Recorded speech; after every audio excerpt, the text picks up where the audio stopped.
Você está prestes a ouvir a dois honoráveis servos de Deus da nossa era.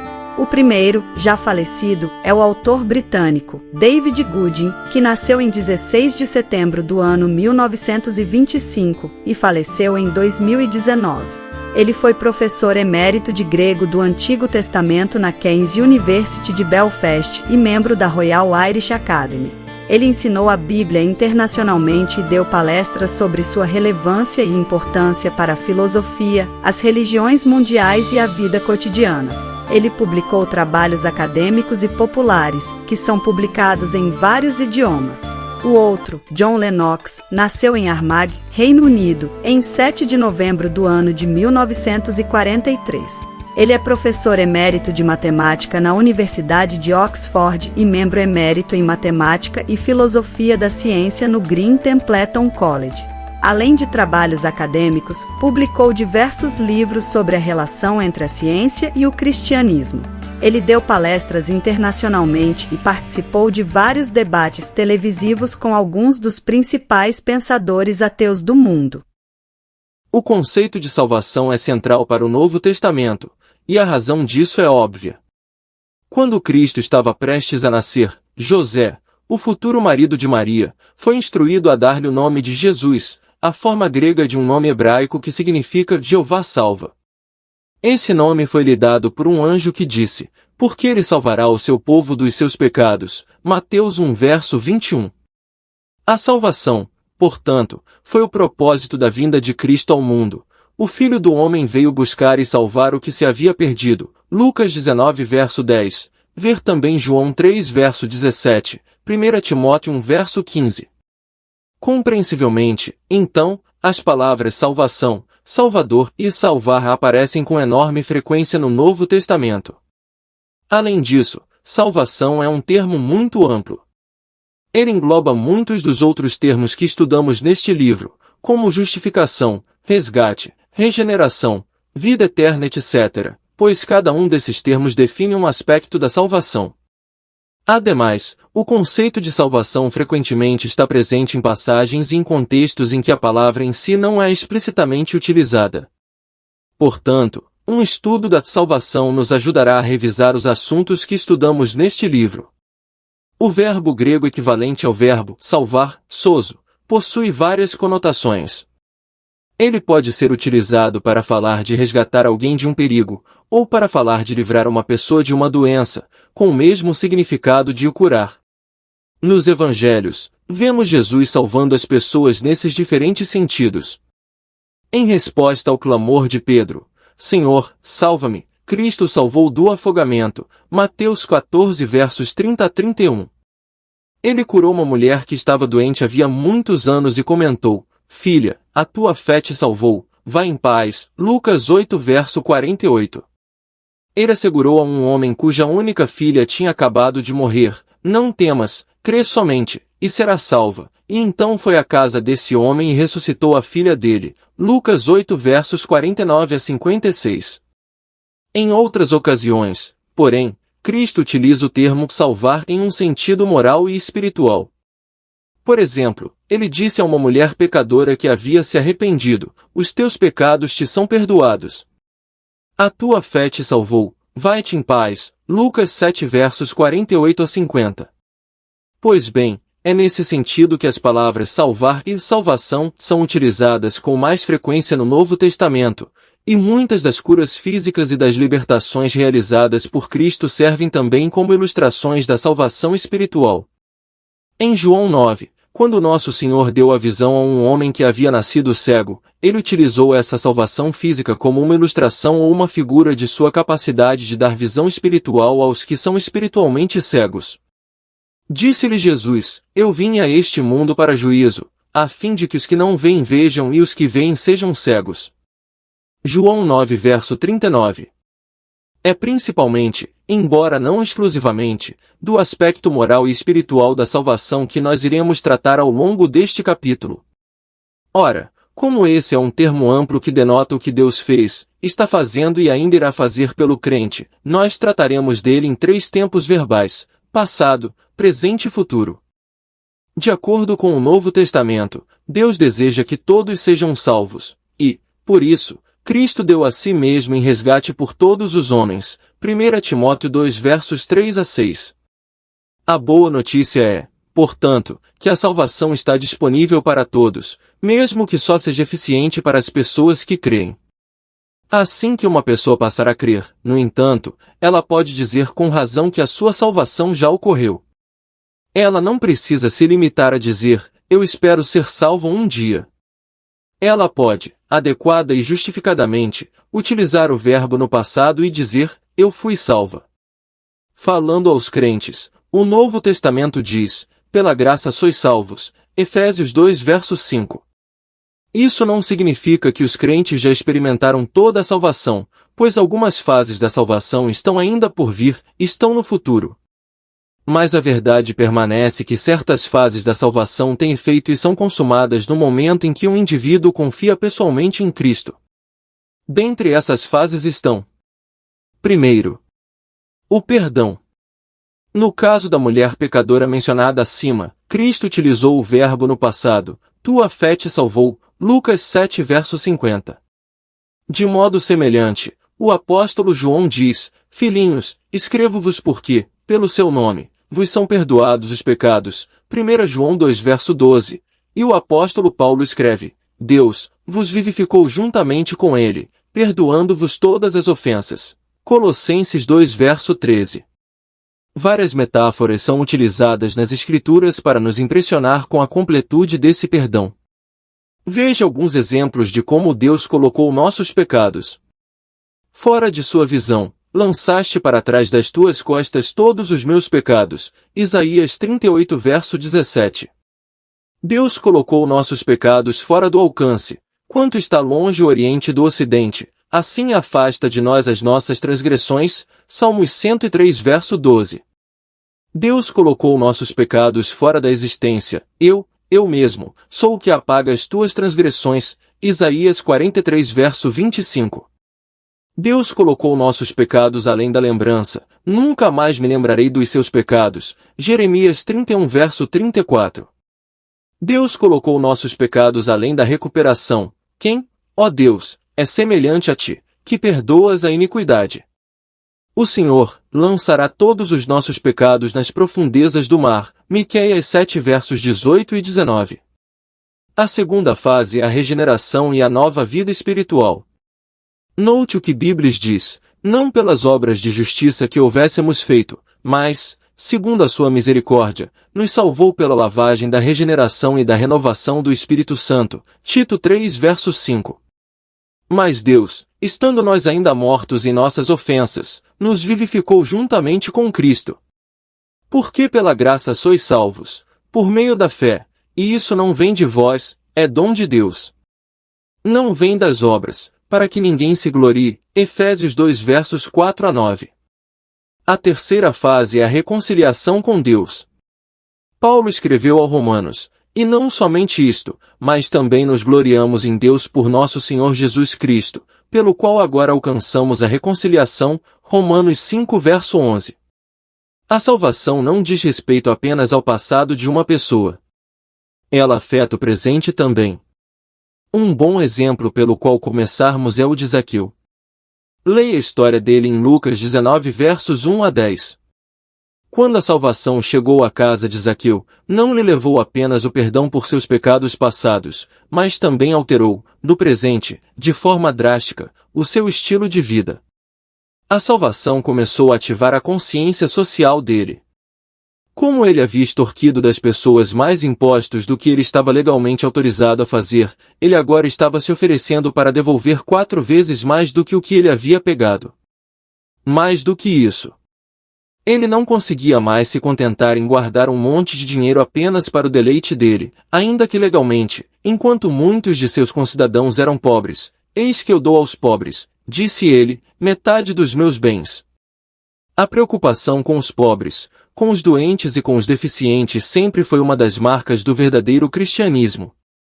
Na verdade, aqueles que foram salvos pelo Evangelho de Cristo estão sob o dever indeclinável de se comportar de tal forma, em todos os seus relacionamentos, para que, em tudo, sejam ornamento da doutrina de Deus, nosso Salvador. Isso é, eles devem demonstrar quão atraente o Evangelho é, mostrando os efeitos práticos dele sobre o modo como eles vivem. Tito 2 versos 10 a 14.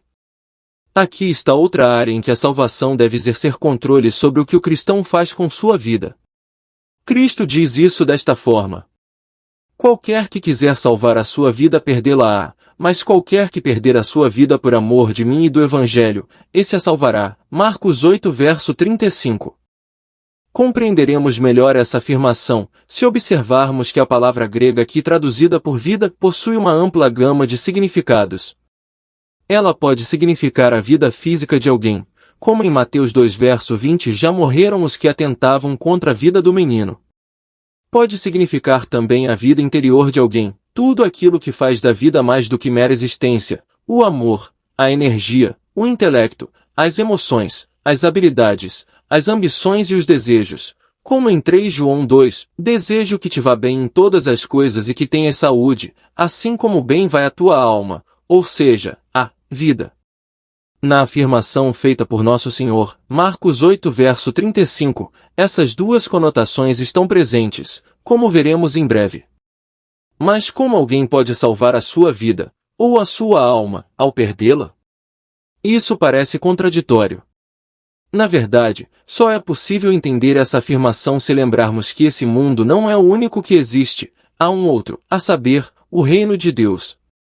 Foi nesse contexto que Jesus ensinou a seguinte lição: qualquer que, entre esta geração adúltera e pecadora, se envergonhar de mim e das minhas palavras, também o Filho do Homem se envergonhará dele, quando vier na glória de seu Pai, com os santos anjos. Marcos 8 verso 38.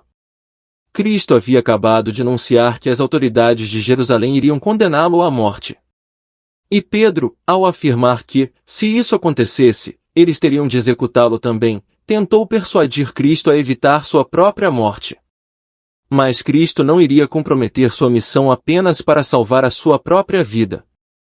Ele disse a Pedro que não tentasse salvar a sua vida neste mundo, negando a Cristo, pois, se ele o fizesse, iria perder a vida no mundo vindouro. Pedro, como nós sabemos, acabou perdendo a coragem e negando Cristo.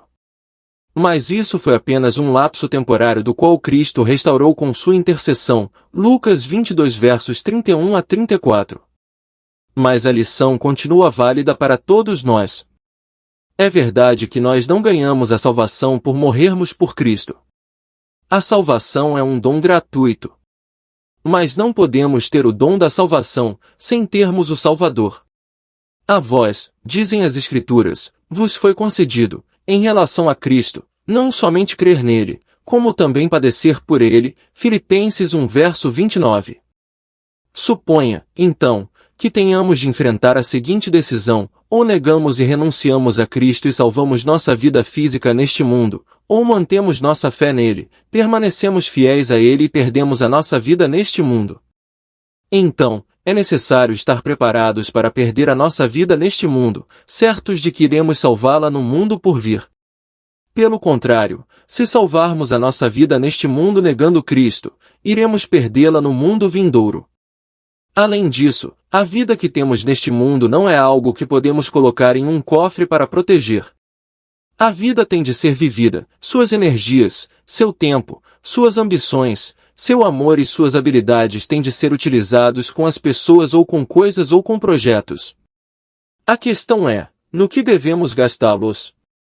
Os cristãos são chamados a fazer tudo o que fazem de todo o coração, como ao Senhor, Colossenses 3 verso 23, e também a dedicar tanto o seu tempo quanto a sua energia para a propagação do Evangelho de Cristo.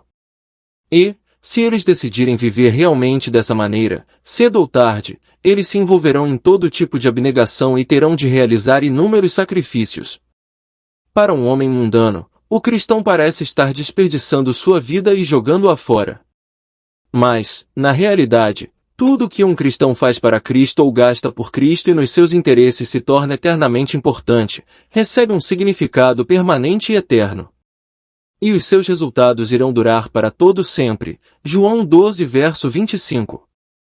Se, por outro lado, o cristão não estiver preparado para viver para Cristo e, por isso, decidir gastar o seu tempo, a sua energia, o seu amor, as suas habilidades de forma egoísta consigo mesmo ou com coisas mundanas e sem valor. Tudo que ele gastar nesse mundo estará perdido para sempre e não terá qualquer valor no que se refere ao reino eterno de Deus.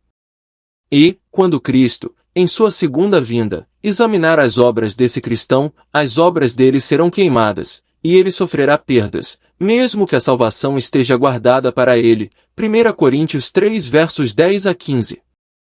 Embora um crente possa dizer com confiança e com exatidão que foi salvo, algumas partes importantes de sua salvação ainda estão no futuro. É por isso que o crente é exortado a esperar por elas, não porque elas são incertas, mas apenas porque a hora delas ainda não chegou. E ele pode falar sobre elas com a mesma confiança e humildade que fala de sua salvação presente. Ele pode afirmar: eu serei salvo. Entre as partes futuras da salvação estão: o primeiro é a salvação da ira de Deus. Note o que a Bíblia diz: muito mais agora, sendo justificados pelo seu sangue, seremos por ele salvos da ira de Deus. Romanos 5 verso 9. Ver também 1 Tessalonicenses 5 versos 9 a 10. O segundo aspecto da salvação futura é a redenção de nossos corpos físicos. Isso também é algo que ocorrerá na segunda vinda de Cristo. Lemos na Bíblia: mas a nossa cidade está nos céus, donde também esperamos o Salvador, o Senhor Jesus Cristo, que transformará o nosso corpo abatido, para ser conforme o seu corpo glorioso, segundo o seu eficaz poder de sujeitar também a si todas as coisas.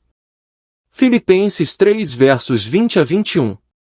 Também lemos: não só ela, mas nós mesmos, que temos as primícias do Espírito, também gememos em nós mesmos, esperando a adoção, a saber, a redenção do nosso corpo. Porque, em esperança, somos salvos. Ora, a esperança que se vê não é esperança, porque o que alguém vê, como esperará? Mas, se esperamos o que não vemos, com paciência o esperamos. Romanos 8 versos 23 a 25. O terceiro aspecto da salvação futura é a santificação final do cristão.